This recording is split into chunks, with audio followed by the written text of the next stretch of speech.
Lulu mall കെട്ടിടച്ച തോട് പൊളിപ്പിക്കണം കേട്ടോ. എല്ലാവരും നാട്ടുകാരെല്ലാവരും കൂടിയിട്ട് അവരൊങ്ക് ഭയങ്കര കൂടി എല്ലാവരും വെള്ളത്തിൽ മുങ്ങി വീടുകളൊക്കെ ഇടിഞ്ഞു വീണു ലുലു മാള് കാരണം. അതിപ്പോൾ പൊളിപ്പിക്കുകയാണ് എല്ലാ നാട്ടുകാരെല്ലാവരും കൂടിയിട്ട്. അവർ കുറേ സമ്മതിച്ചില്ല.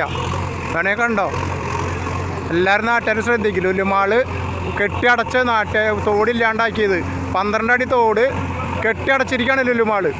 അത് കാരണം വടക്കേ ഭാഗത്തുള്ള എല്ലാ SM കോളേജിൻ്റെ ഉള്ളിൽ വരെ മുങ്ങിയിരിക്കുകയാണ്. ആ 10-30-100 ചില വീടുകൾ മുങ്ങിയിരിക്കുകയാണ്. അത് കാരണം വെള്ളം കൊണ്ട് പൊളിപ്പിക്കുകയാണ്. അവർ സമ്മതിച്ചില്ല. കുറേ ഒക്കെ വിളിച്ച് വില്ലേജ് ഓഫീസറൊക്കെ വന്നിട്ട് സമ്മതിച്ചില്ല. അവരെക്കെതിരെ നമ്മൾ ചെയ്യാണ്.